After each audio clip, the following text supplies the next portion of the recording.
नमस्कार साथियों, आप सभी का बहुत बहुत स्वागत है चाणक्य के YouTube चैनल पर। और मेरा नाम है योगेश्वर। और आज की वीडियो जो हमारी रहेगी, इसके अंदर हम बात करेंगे एनडीए के ऊपर, यानी कि जो नेशनल डिफेंस एकेडमी है, इसके एग्जाम के ऊपर। हमने एक वीडियो बनाई थी जिसके अंदर बताया था कि 12th करने के बाद आप कौन कौन सी जो जॉब अपॉर्चुनिटीज हैं उनके अंदर जा सकते हैं, और इसी के साथ साथ अब 12th के बाद कौन सी जो सरकारी नौकरियां होती हैं उनके लिए एलिजिबल हो जाते हैं।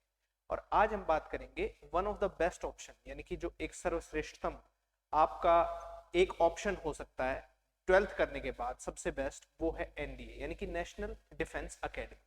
आज की जो हमारी वीडियो रहेगी, इसके अंदर हम बात करेंगे कि एनडीए की तैयारी आप कैसे कर सकते हैं, इसी के साथ साथ इसकी एलिजिबिलिटी क्राइटेरिया क्या है, एज कितनी चाहिए होती है, इसका सिलेबस क्या क्या है, और कौन कौन लोग जो हैं वो इसके अंदर एलिजिबल होते हैं।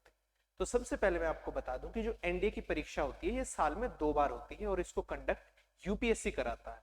यूपीएससी वही संस्था है जो आपकी आईएएस की जो परीक्षा होती है उसे भी कंडक्ट कराती है। इसी के साथ साथ ये एनडीए की जो परीक्षा है उसे भी कंडक्ट कराती है। अब इसके अंदर आपको एक बात ध्यान रखनी है कि जो एनडीए है, ये मान के चलिए आप एकमात्र ऐसी जॉब अपॉर्चुनिटीज में से एक है जिसके अंदर आप 12th करने के बाद ही आप ऑफिसर बनने के लायक हो जाते हैं। बात करूं मैं इसकी, तो क्या क्या इसकी क्वालिफिकेशन होंगी, कौन कब इसका एग्जाम कंडक्ट कराया जाएगा, सिलेबस क्या होगा, किसके अंदर क्या क्या एजुकेशन क्वालिफिकेशन चाहिए, उनको हम एक बाय एक करके देखते हैं। सबसे पहले एनडीए यानी कि नेशनल डिफेंस एकेडमी, इसके अंदर आप सभी को पता है कि यदि आप इसकी परीक्षा पास कर लेते हैं तो आप एनडीए के अंदर ही एलिजिबल हो जाते हैं। एनडीए को पास करने के बाद आप एज ए ऑफिसर आर्मी के अंदर रिक्रूट होते हैं। अब इसके अंदर मैंने आपको बताया जो कंडक्टिंग बॉडी है वो है यूपीएससी यानी कि union public service commission. Exam जो है वो आपका नेशनल लेवल पर कंडक्ट कराया जाता है। नेशनल लेवल का मतलब कि राष्ट्रीय स्तर पर। इसके अंदर आप सभी को पता है कि जो रैंकिंग्स भी होती हैं वो पूरे जो नेशन वाइज होते हैं उसी के हिसाब से आती है। स्टेट का इसके अंदर कोई भी क्राइटेरिया नहीं है। और इसी के साथ साथ बात करूं मैं पोस्ट की, तो इसके अंदर जो शुरुआत होती है वो होती है आपकी लेफ्टिनेंट पोस्ट। मैंने आपको बताया कि आप as a officer army join करते हैं इसके अंदर, जिसके अंदर हमने बात की एनडीए की। अगली बात करूं मैं इसके अंदर जेंडर और मैरिटल स्टेटस की, यानी कि आपका जेंडर यानी कि आप कौन होने चाहिए, आप मेल या फीमेल में से क्या होने चाहिए। पहले इसका जो एलिजिबिलिटी क्राइटेरिया हुआ करता था उसके अंदर सिर्फ और सिर्फ मेल्स जो होते थे वही इन पोस्ट के लिए अप्लाई कर सकते थे। लेकिन आज के समय में हम इसके अंदर दोनों जेंडर्स को इंक्लूड कर रहे हैं, मेल और फीमेल दोनों ही इस परीक्षा के अंदर हिस्सा ले सकते हैं। एक जो इंपॉर्टेंट कंडीशन है वो है अनमैरिड यानी कि अविवाहित। आपका विवाह नहीं होना चाहिए। यदि आपका विवाह हो चुका है तो आप इनकी जो पोस्ट हैं उनके लिए एलिजिबल नहीं रहते। अगली बात है आपकी एज लिमिट की, यानी कि आपकी जो उम्र है वो कितनी होनी चाहिए। तो जब नोटिफिकेशन आता है एग्जाम का तो उस समय ये बताया जाता है कि कितने से लेके कितने तक की एज होनी चाहिए। इसके अंदर जो अपर एज लिमिट है वो है 19.5, और जो लोअर एज लिमिट है वो है कितनी, वो है 16.5 साल। बात करूं मैं नंबर ऑफ अटेम्प्ट्स की, यानी कि कितनी बार आप इस परीक्षा को दे सकते हैं, तो इसके ऊपर कोई भी लिमिट नहीं है। क्या है, कोई भी लिमिट नहीं है, यानी कि आप जितनी बार चाहें उतनी बार इस परीक्षा को दे सकते हैं। लेकिन आप यहां पे देख सकते हैं कि मैंने आपको बताया कि ये जो परीक्षा है ये साल में 2 बार होती है, एनुअली 2 टाइम्स कंडक्ट कराई जाती है। तो सीधी सी बात है, आप देखो यहाँ पे 3 साल है तो मैक्सिमम शायद आप 6 अटेम्प्ट ही दे सकते हैं। ठीक है, लेकिन ऐसा कहीं पे भी लिखा हुआ नहीं कि सिर्फ आप इतने अटेम्प्ट दे सकते हो। आपकी जो एज है वो इस ब्रैकेट के अंदर होनी चाहिए, फिर आप जितनी मर्जी चाहे उतने एग्जाम दे सकते हैं। अब जो इंपॉर्टेंट चीज है वो आपकी एजुकेशन क्वालिफिकेशन, यानी कि आपने जो अपनी पढ़ाई है वो किस चीज से की हो, किस स्ट्रीम से की हो, ये इंपॉर्टेंट हो जाती है। सबसे पहली बात, जब बात करते हैं आर्मी विंग की, यानी कि इसके अंदर आपको पता हो डिफेंस के अंदर हमारी 3 इंपॉर्टेंट विंग्स होती हैं आर्मी के अंदर।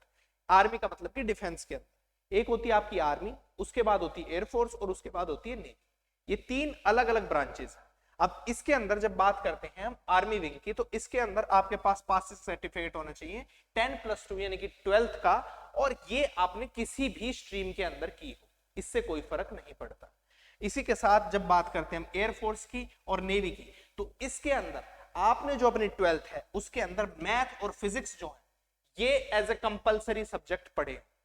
मैथ और फिजिक्स आपने कंपलसरी पढ़े होंगे, तभी आप एयरफोर्स और जो नेवी है उसके अंदर जो पोस्ट होती है उनके लिए एलिजिबल हो जाते हैं।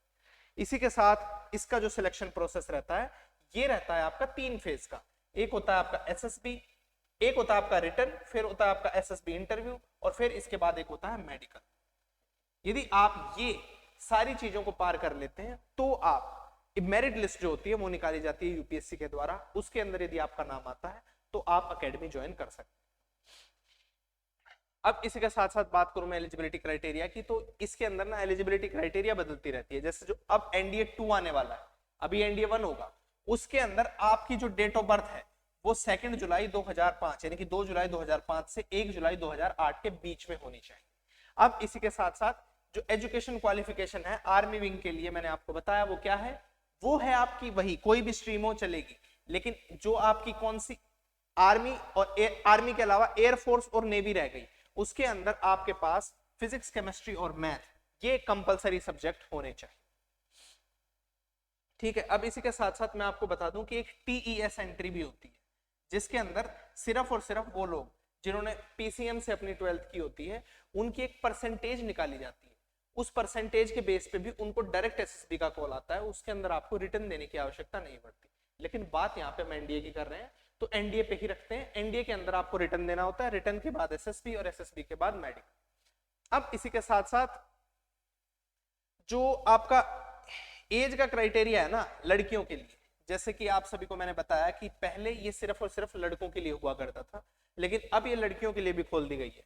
तो जो लड़के हैं लड़कियां हैं उनके लिए भी जो एज लिमिट है वो बिल्कुल सेम है जो कि लड़कों के लिए है, यानी कि जो लड़का और लड़की यानी कि मेल्स और फीमेल्स दोनों के लिए इसके अंदर जो एज एलिजिबिलिटी क्राइटेरिया वो सेम है, दोनों की ही उम्र जो है वो उतनी होनी चाहिए, दोनों के लिए ही जो आर्मी, नेवी, एयरफोर्स के अलग अलग क्राइटेरियाज हैं वो सेम।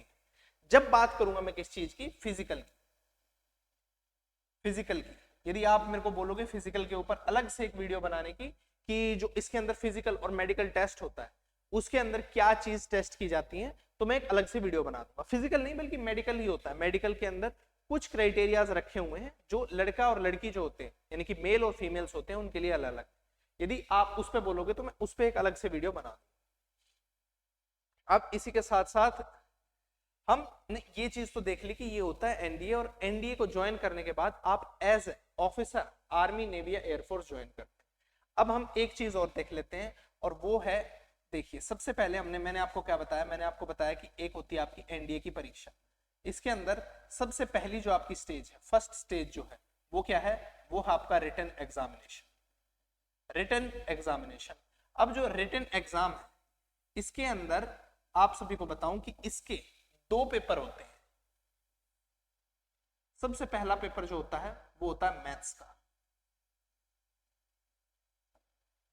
ठीक है। मैथ्स जो होती है इसके अंदर वो कितनी आती है, वो आती है आपकी 300 मार्क्स की। इसके बाद दूसरा जो पेपर होता है वो होता है आपका जीएटी का, जिसको हम बोलते हैं जनरल एबिलिटी टेस्ट,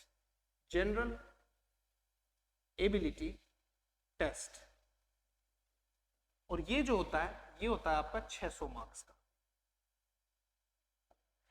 टोटल जो होते हैं ये 900 मार्क्स के होते हैं, और आर्मी, नेवी, एयरफोर्स के लिए आपकी अलग अलग कट ऑफ्स भी निकाली जाती हैं जिसके बिहाफ पे आपको एसएसबी का कॉल आता है, ठीक है। यदि आप मेरे को बताओगे कि इनकी सिलेबस की तैयारी कैसे करें, हर पेपर की तैयारी कैसे करें, तो आप मेरे को कमेंट सेक्शन के अंदर बता देना, हम उसके ऊपर अलग से वीडियो बना देंगे। इसी के साथ जितने भी लोगों ने अभी 12th पास की है वो इस एग्जाम को भर सकते हैं। और इसी के साथ एक और चीज जो डाउट रहता है वो ये कि जो 12th अपियरिंग लोग होते हैं यानी कि जो अभी 12वीं के अंदर आए हैं वो लोग भी इसके लिए एलिजिबल हो जाते हैं। इसी के साथ आज की जो हमारी वीडियो है इसके अंदर हम रखते हैं इतना ही। यदि आपका कोई भी डाउट या आप किसी और चीज पे वीडियो बनाने के लिए चाहते हो तो आप उसे कमेंट सेक्शन के अंदर बता सकते हैं। इसी के साथ आज की वीडियो में इतना ही। आप सभी का इसको देखने के लिए बहुत बहुत धन्यवाद।